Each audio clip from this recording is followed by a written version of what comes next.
Good Friday morning, everyone, and thank you for tuning in to the weekly Friday edition of The Chat through the Alan Fitz Podcasting Productions. My name is Alan Fitz. I'm the host for the program today, live from our studios here in Amarillo, Texas, and welcome to the program. I'm going to give you folks the opportunity a few minutes to get on your desktop or maybe even your laptop computer and join me for the conversation on the program today. We're going to be talking about a section in the Texas Penal Code that a lot of people may not know about, especially those that are seeking to remove criminal convictions from their record. Now, grab a pen and a piece of paper. I'm going to give you the penal code section in just a moment, but the show today is centered around folks that may have gotten in some trouble earlier in life. They're older now. They're still carrying these convictions around on their record. Maybe they've had problem getting a job, housing, things of that nature. And we're going to talk about something that a lot of you may not know even exists under Texas law. We're going to be talking about Section 42.12, Paragraph 20 of the Texas Penal Code. Again, that's 42.12, Paragraph 20. Now, I want to point out something before we get started on the program. For those of you that go directly into Section 42.12, this is the section that talks about the discharge of a firearm. Talking about it is a misdemeanor conviction to discharge a firearm in the corporate limits of a municipality with a population of 100,000 or more people.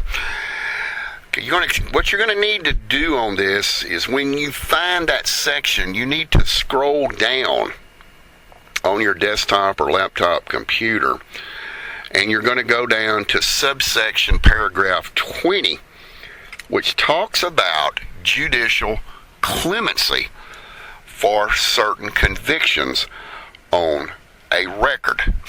I want to start off on the program this morning saying, I believe firmly that everybody at one point in time, growing up, especially, the teenage years or getting out of high school, we all got a little bit wild, and some people got caught and some people didn't. And I think the American people understand that.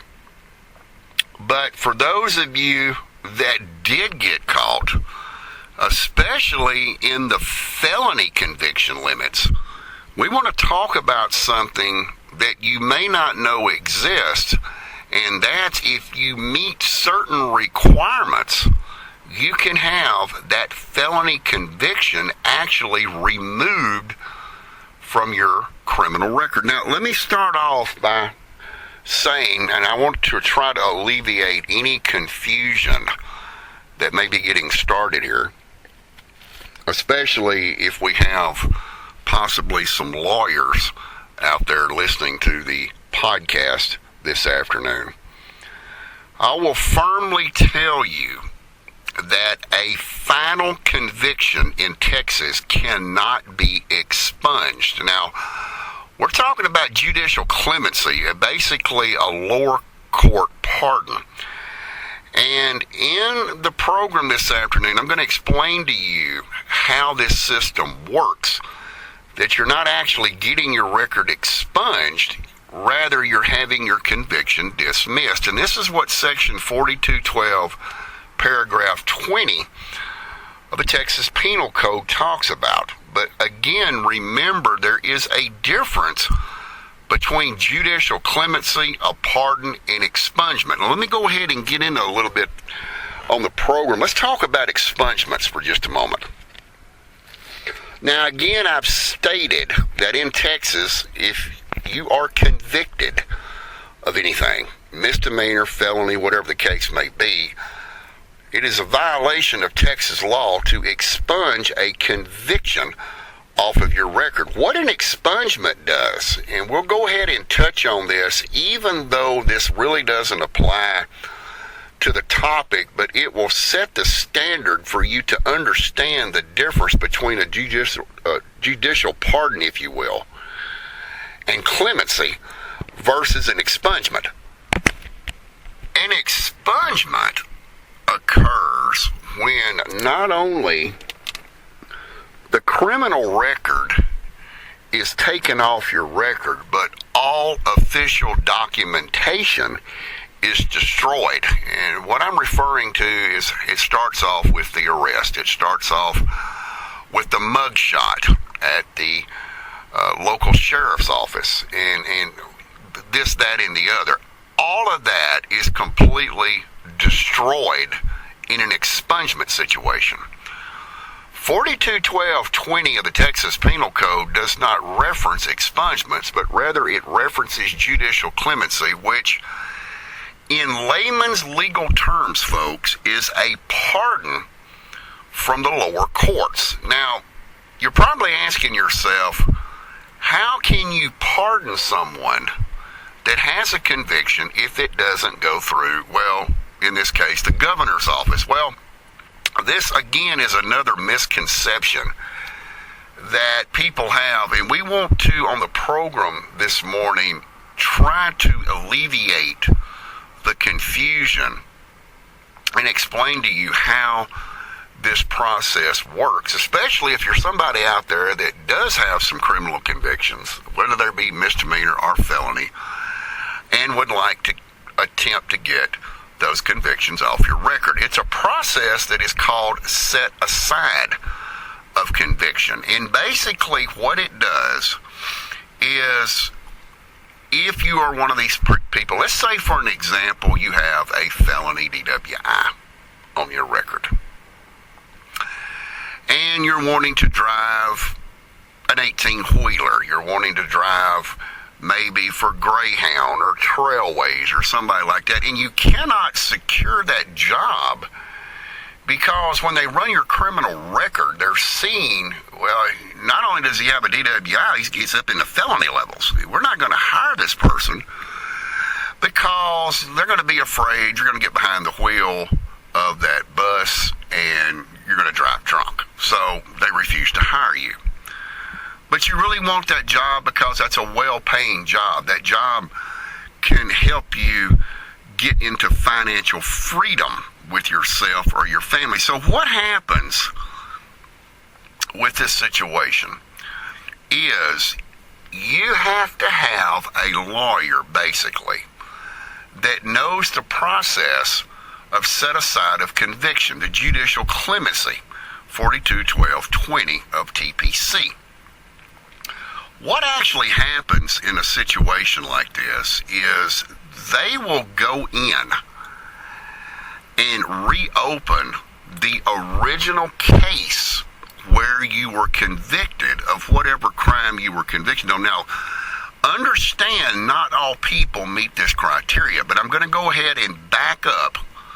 Go ahead and tell you what I'm telling you now, and then we'll back up to where you're disqualified under certain convictions. So, the way this process actually works, and we have done some very heavy investigating on this because I want to make sure I'm clarifying very clearly to you how to go about doing this, is they go back in and they reopen the case where you were actually convicted. They use the cause number. They reopen the cause number by petitioning the court. If it was a misdemeanor, and we're strictly talking about Texas only, if it was a misdemeanor conviction that you are looking to set aside, that would be handled through the county court system. If you're seeking set aside of conviction for a felony in Texas, that would go through the district courts. So what happens is they go back in and they reopen the cause number where the original conviction took place in said county. The judge, in most cases, will already be presented with your criminal record up to the date that you applied for the judicial clemency. And generally, if you don't have anything else on your record, there's no repeat offenses, and you've just kept yourself out of trouble, generally the judge will sign something that is called a dismissal of the conviction. Now, if it's a felony conviction, I want you folks to listen very closely to this, because there's another misconception, especially about the restoration of gun rights when this occurs. A lot of people are misled to believe that if you can get a felony conviction off your record, that you have to apply through the BATF, the Bureau of Alcohol, Tobacco, and Firearms, to restore your rights to carry a gun. This is false information. This is a myth that whoever came up with, but it's extremely false. Because once a set-aside of conviction takes place, it dismisses the conviction from your record. Now, let me make a point very clear, very quickly here on the program about what I just said.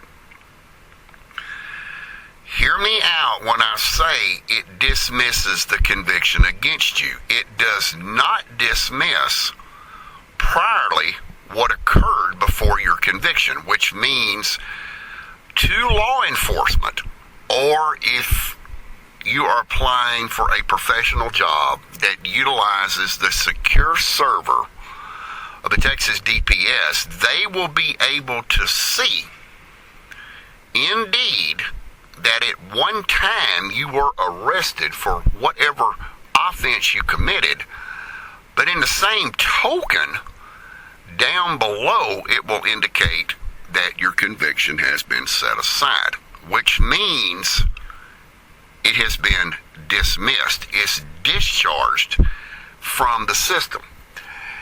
If priorly you were a convicted felon, in this case 421220 of the Texas Penal Code releases you from all liabilities from said conviction, which means upon a judge's signature and the timestamp, either through the county or district clerk, your rights actually are automatically restored. You don't have to go back through the ATF and ask permission to carry a gun to go hunt. Your conviction is dismissed. Now, I want to bring up another point to listeners out there. Not everyone qualifies for set aside of conviction. We're talking about some very heinous convictions that a person can receive on their record, such as any type of sexual offense, rape, sexual assault, any kind of sex crime involving minors, murder, things of that nature. There is a list in 421220 that tells whoever is reading the article of what disqualifies you from receiving judicial clemency or set aside of conviction. Now, there's something else I want to point out in this on the program this afternoon about these convictions that some of you may have that are trying to get set aside. You must read this extremely close, because you could already be disqualified even if you're not on the list. And one of the disqualifications to this is you could not been sentenced to the Texas Department of Criminal Justice Institution Division. We're talking about the Texas State Penitentiary.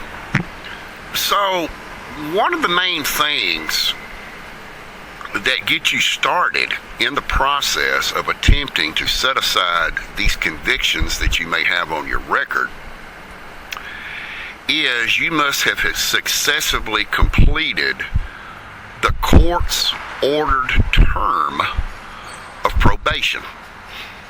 Probation could not have been revoked, sent to the penitentiary, anything like this. You would have literally had to be put on probation at that point, successfully did your probation, successfully discharged off of probation in order to even qualify to go in to see if your criminal record can be set aside. I want to point out something also. If you are successful in getting a set aside of conviction of your criminal record, is that once the judge signs off on the petition, you can legally at that point deny to anyone inquiring, have you ever been convicted of a felony? Because you are no longer a felon. It wipes it off your record. Now again, folks, listen to me closely. It does not wipe off the arrest of the offense. Law enforcement can still see that. What it does do is it dismisses the conviction off your record.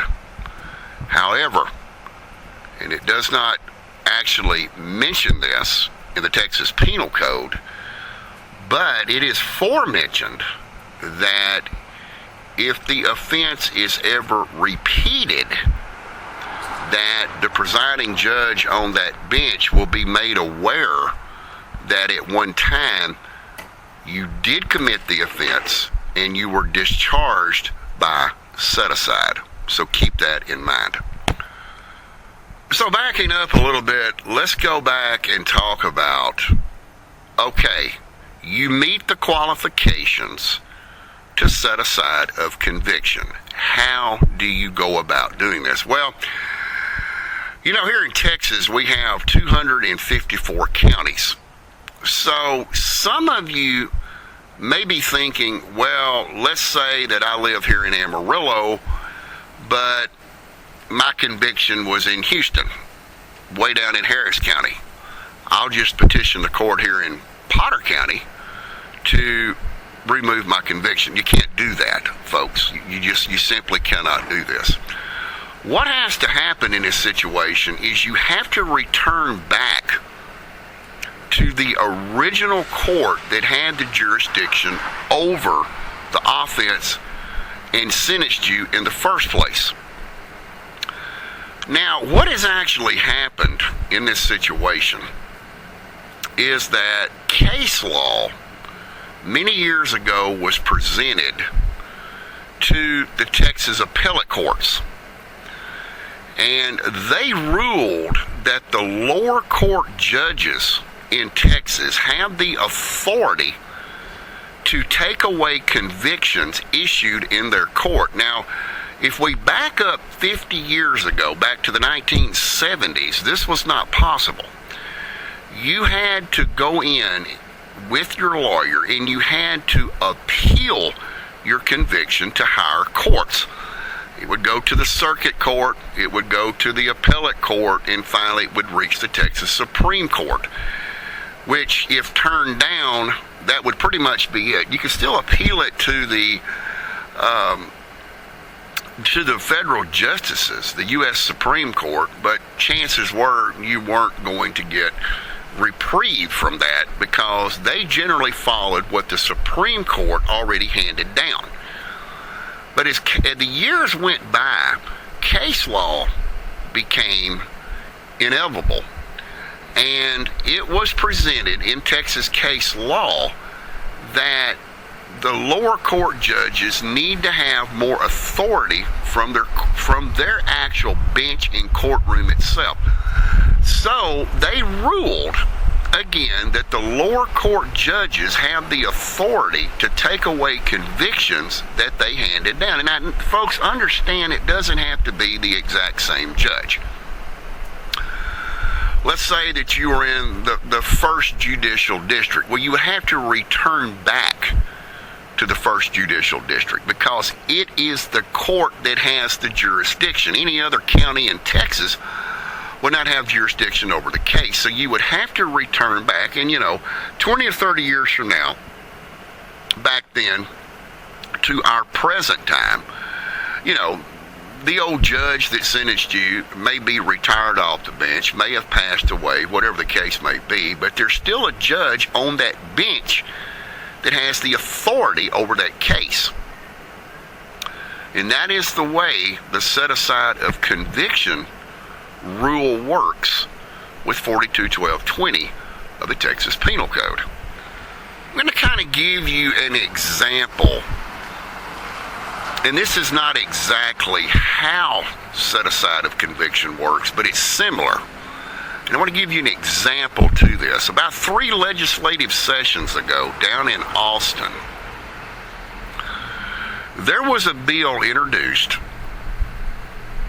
that wanted, if signed by the governor, stated that a first-time DWI conviction could be erased from your record. Well, MAD got involved, the Mothers Against Drunk Drivers. They got involved heavily at the state capitol in Austin, very much opposed this, and actually lost at the very end when it was signed into law by the sitting governor.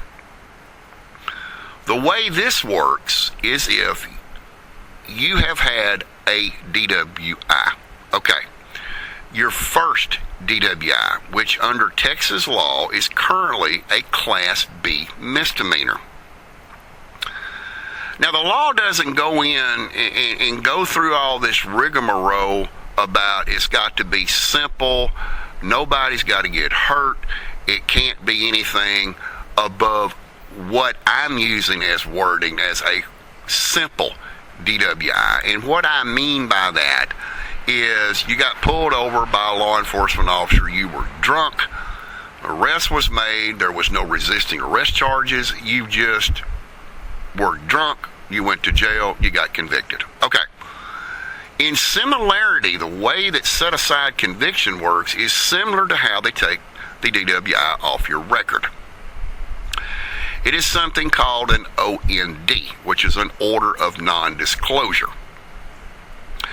In this case, you can have the first DWI in Texas removed from your record by an order of non-disclosure. And basically, folks, what an order of non-disclosure is, it seals your record. The order of non-disclosure is still a conviction and still can be viewed by law enforcement. But whoever is viewing that on the law enforcement database, which would be the TCIC, which I want to point out is the only official criminal database that is recognized in Texas. These third-party reporting companies that have reported things that people have done in their past life and have already had their convictions set aside does not apply. Law enforcement uses law enforcement database, not third-party reporting companies that sell this information. The counties sell this information to them to make money. Getting back to what I was saying, they can see the order of non-disclosure, but they cannot disclose it to anyone. That is against the law in Texas. And you may be asking yourself, well, as I said at the beginning of the program, you cannot expunge a conviction in Texas. With an order of non-disclosure, do you still have a DWI conviction on your record? No. The answer to that is no, you do not. So technically, yes, you could deny the fact that you received a DWI conviction because the record has been sealed by the courts. And this is similar to what, but not exactly how, judicial clemency takes place. Again, let me reiterate how judicial clemency / order, the pardoning takes place. it takes the conviction off of your criminal record. It does not release the arrest that law enforcement can view. Now, a lot of you may not know this, but under a judicial clemency pardon from the lower courts, it takes the information off of the public database of the Texas Department of Public Safety, which theoretically means if someone goes in, knows your name, date of birth, pays $3.32 by credit card to run your criminal history, which again is the only officially recognized criminal history to law enforcement in Texas, it's not going to show it because the conviction has been taken off. So let me explain how the database system works with judicial clemency. And we're talking about Texas DPS. We have contacted the Texas Department of Public Safety's headquarters on Lamar Road in Austin, Texas.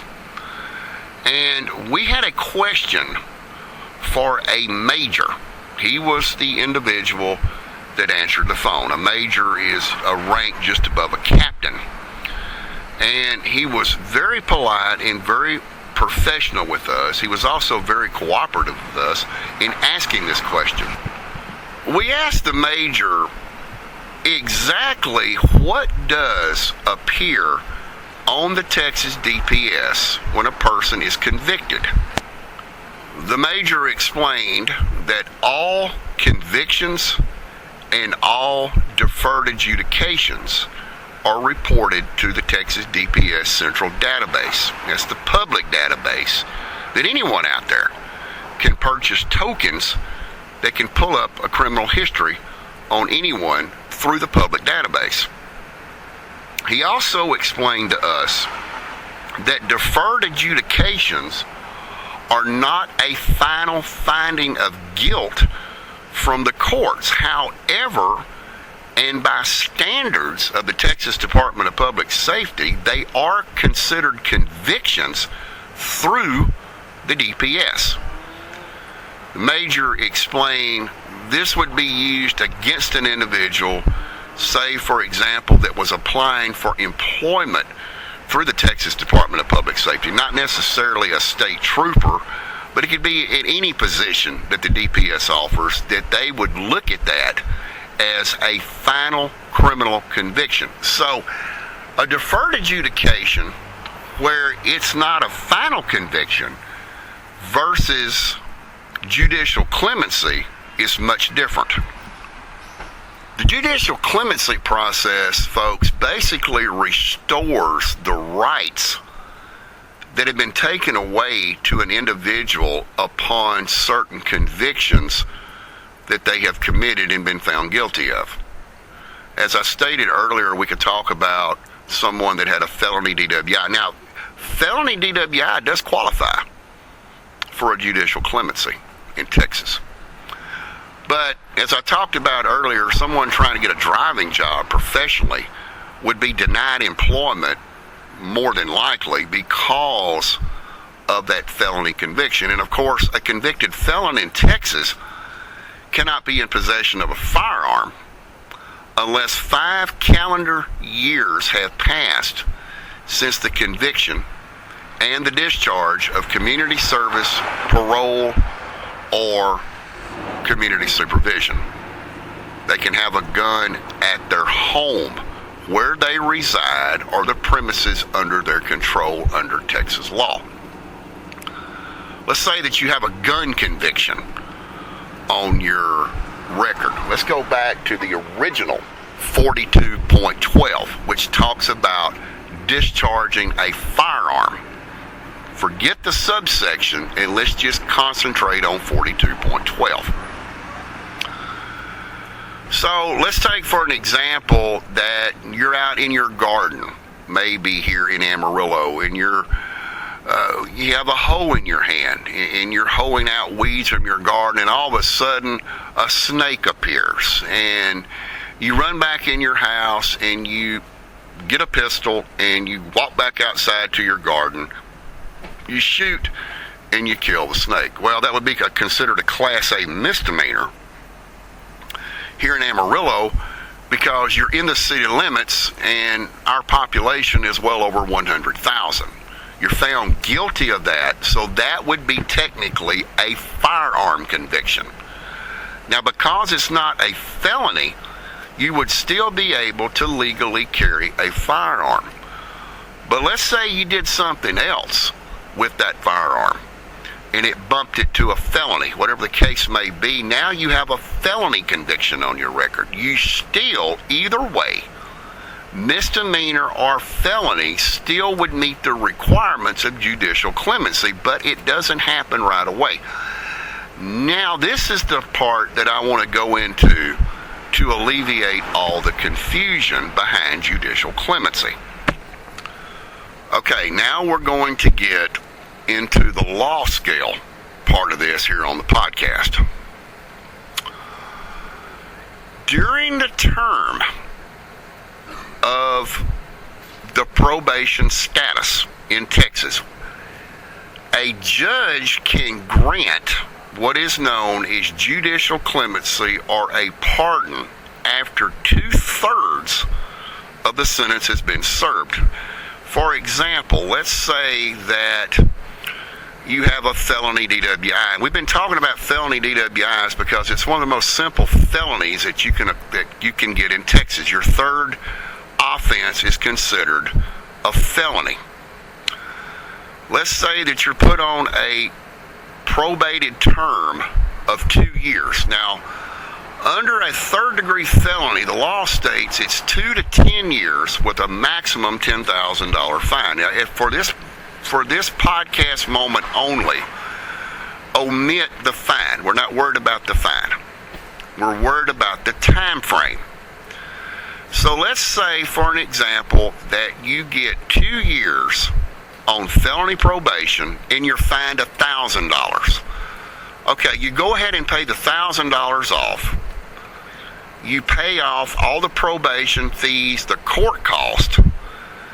At your 8-month mark, you can petition the court to release you because that is 2/3 of the term of your sentence. One of two things can happen. They can grant what is known as judicial clemency, which means in the language of the discharge order, it would clearly state that you are released from all penalties and disabilities associated with the offense committed. That is a judicial pardon. Or the judge can just discharge you off of probation with the conviction intact. That conviction itself still meets the requirements of judicial clemency. But here's the catch behind this. If the judicial clemency was not granted at the 2/3 mark and you were discharged off of probation, on a misdemeanor you must wait at least 2 years being completely off paper or 5 years on a felony conviction. So you're probably asking yourself, what all does that mean? Well, in the case of a felony seeking judicial clemency, you could not petition the court to reopen the original case number until 5 years had passed, and in which case you may or may not be granted judicial clemency, and I'm going to explain to you folks why. I know that this is going to sound kind of rough in a way, but folks, this is just the way it is. For someone that is seeking judicial clemency to set aside their conviction, and this will be hard to swallow for those of you seeking to do this, the more time that you allow to go by after your conviction and after the minimum approved time to seek a judicial clemency, the longer you wait, the better chances you have of receiving judicial clemency. But before we close the program this afternoon, I want to point something out that is not in the Texas Penal Code that probably none of you are aware of that are trying to seek this type of court activity. Of the 254 counties in Texas, there is a stipulation that is not written in 4212 paragraph 20 that can automatically disqualify you from getting judicial clemency. Most lawyers and most of the county and district clerks in the respective counties cannot tell you this information. Lawyers can. Let me back up. The lawyers can, but the county and district clerks cannot reveal this information to you because they would be practicing law. So you would need to contact an attorney because, they're licensed, so yeah, they can practice law. Judicial clemency is limited in certain counties in Texas, and I'm going to tell you why. Once the first case is tried in a county in Texas and successfully granted into judicial clemency, that county has 12 months, 1 calendar year, to grant as many clemency cases as they possibly can before the end of the 12 months session. Once the 12 months limit has been reached, that county can elect by its own right to refuse to hear any judicial clemency cases to set aside. Now, how is this decided, you may ask yourself? Is this something that the commissioner's court have to approve? Well, theoretically, and we'd had to do some research in this too, because it was kind of baffling to me to try to read this and understand exactly. You know how people are, that it depends on what you read is how you interpret what you read. So we made some telephone calls to a local attorney here in Amarillo that specializes in these type of cases. And he explained it could go either way. They could actually open a petition for commissioner's court to grant it, but it's not expressly permitted by law to do that. Actually, the county judge himself can just absolutely refuse to hear it. Same thing with the district courts. They can just actually refuse to take those type of cases. Yes, they have to file some small minor paperwork with Austin, but they can refuse those cases. So what we will tell you is this law has been around in the Texas Penal Code for many, many years, but unaware to a lot of people. Once folks begin finding this situation out, this language in the law, and these lawyers began investigating the language in the penal code, a lot of them began to experiment with these cases. Now, in the experimentation that some of these lawyers took on themselves to become so-called specialists in this field, some of these lawyers have not prevailed in what they've attempted to do. 4212.20 is expressly written of who and who does not qualify for the set-aside of conviction via, or AKA, I should say, judicial clemency. Some lawyers, however, though, have been very successful in getting their clients' cases dismissed. It is a strategic way of law in Texas. It takes a lawyer that is very familiar with the language of Texas law the stipulations behind 42-12-20 that better have a lot of knowledge when he goes into a court of law before a judge. A lot of judges we have, read information on do not agree with dismissing convictions from folks' records.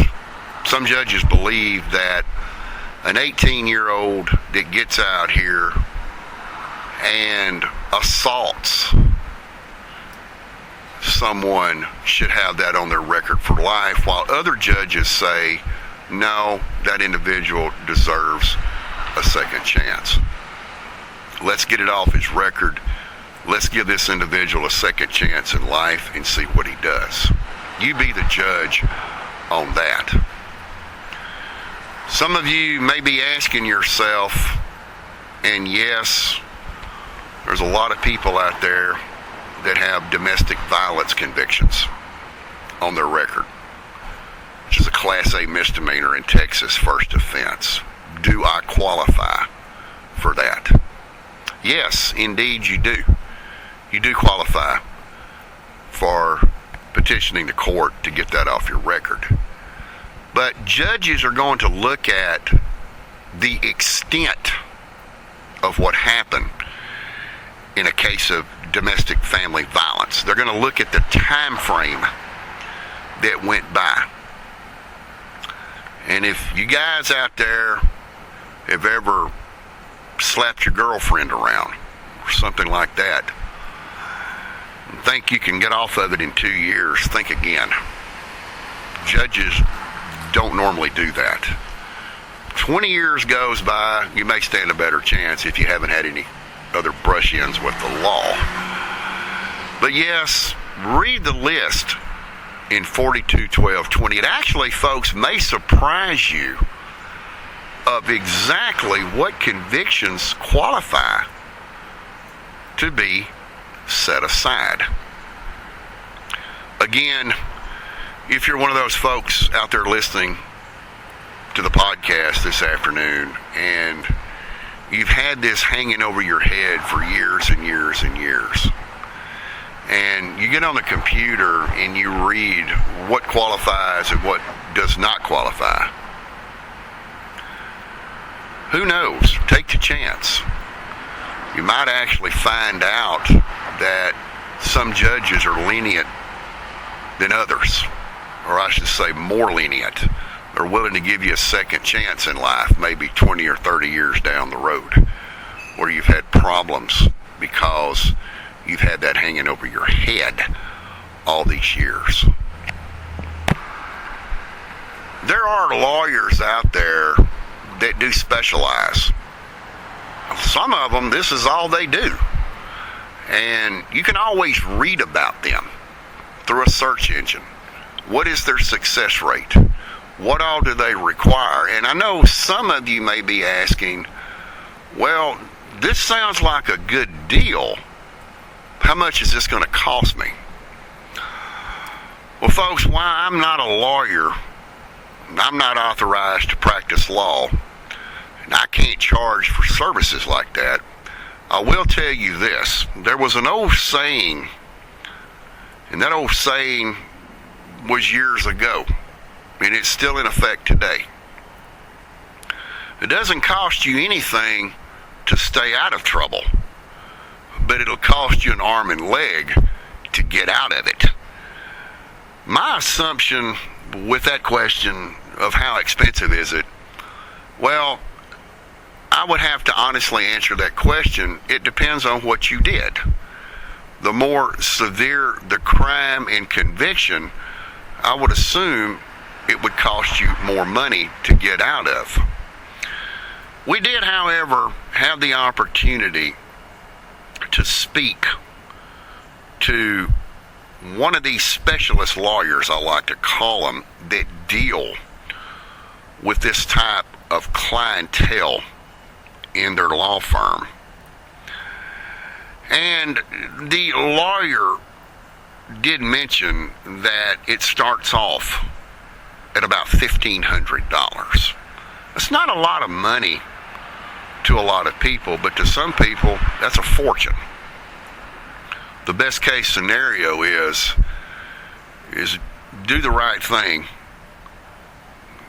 live right, do right, and it won't cost that much.